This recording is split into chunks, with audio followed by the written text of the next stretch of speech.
right, so a movie you probably haven't heard of called Treasure. I just saw it. Let's talk about it.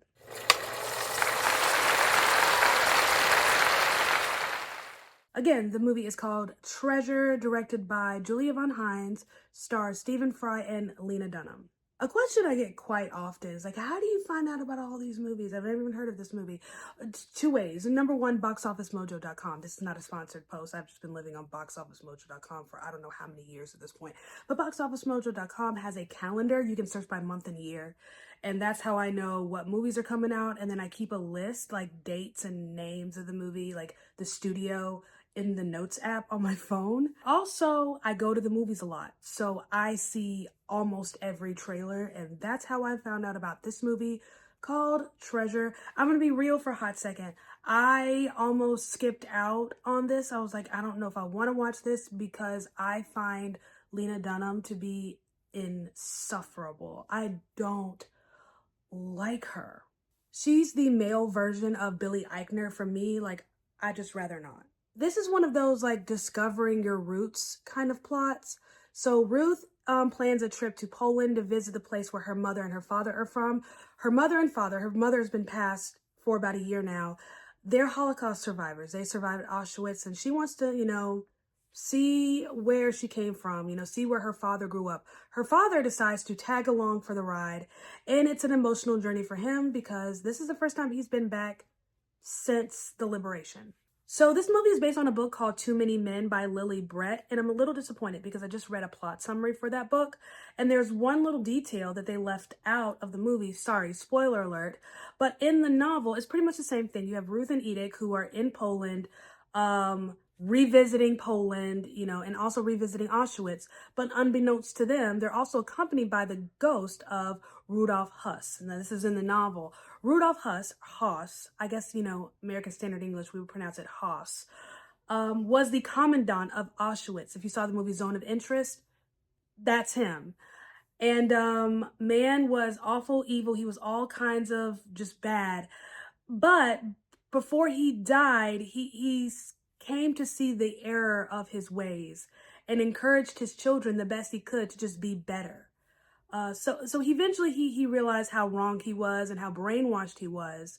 So it would have been so interesting, given that what we've seen of Rudolf Huss on screen so far, because we had Zone of Interest, and then you have a documentary film coming out about his son, one of his sons who recently died.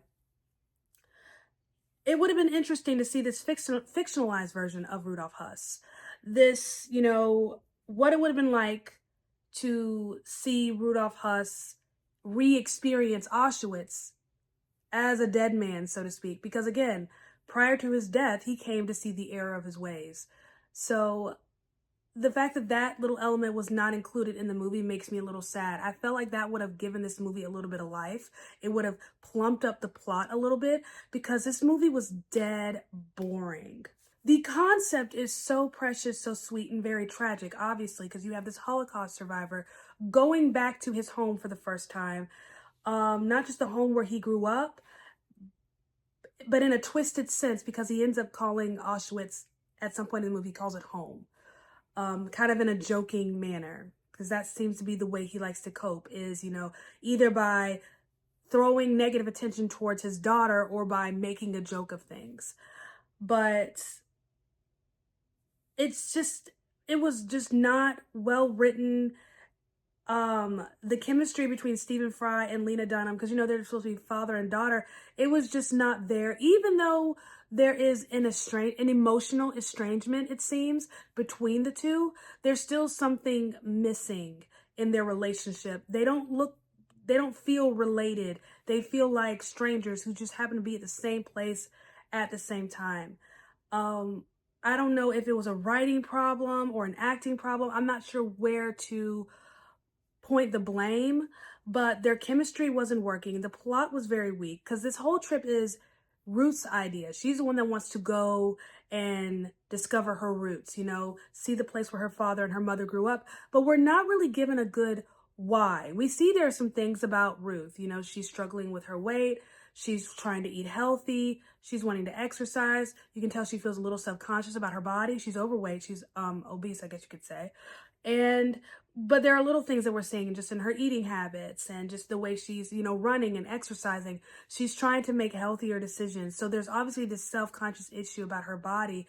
And we know that she is divorced. She had a husband. Her father still loves this man very much, and she doesn't have a relationship with this man at all. So this is something that's kind of brought up, but it's never really fleshed out.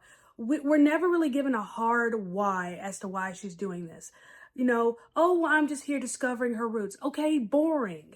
There has to be something more to there has to be a bigger reason as to why you want to go back to you want to revisit your father's greatest nightmare. Like, there has to be a bigger reason as to why. A couple of years ago, I want to say this had to have been, oh God, maybe 2017, 2016. I was getting ready to embark on a new venture. I think I was getting ready to lead a small group or a Bible study or something to that effect. But I was holding in a lot of my own demons. I was still holding on to some residual issues of my past. So I decided, nobody else really understood why I was doing this, but I decided to take a trip back to that city and revisit old hotspots. I went back to college. I went back to an old job.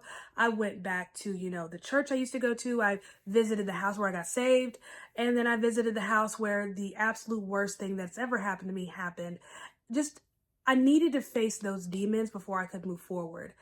That's kind of what this trip of hers reminded me of. It's almost like she's struggling to move forward. We get a little peek into the fact she says she's unraveling. She hasn't been doing well since her mom's death, but there's nothing in her behavior, her actions that indicate she's unraveling. She's just an insufferable human being. I tried my hardest to give Lena Dunham the benefit of the doubt. I went in there clear-headed, clear-minded, expecting that, hey, maybe I haven't given her a fair shake.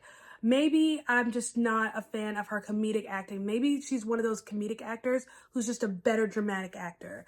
That's what I was expecting going into this. But honestly, from the moment she opened her mouth and spoke, I knew, oh, crap, this is going to be bad.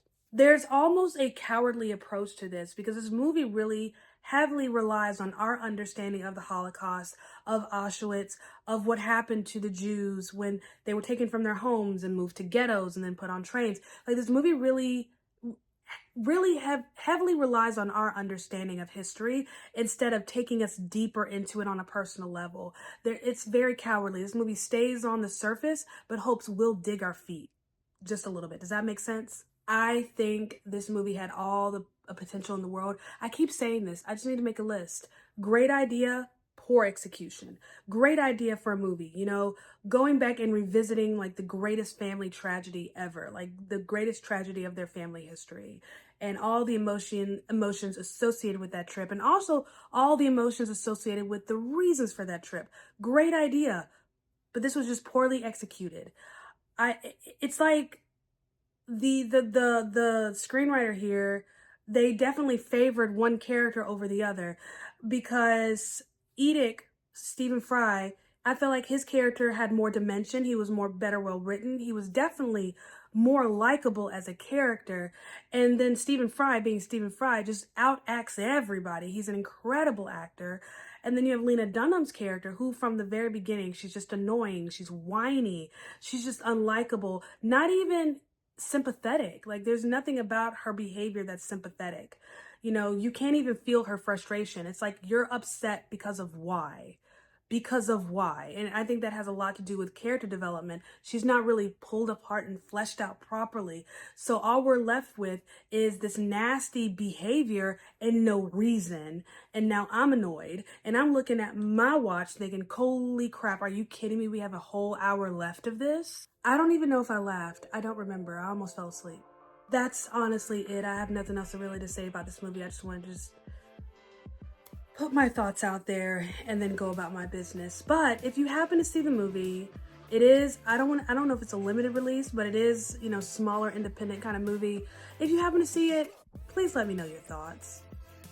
But in the meantime, I love you. Thank you for watching. Thank you for listening. And I'll see you next time.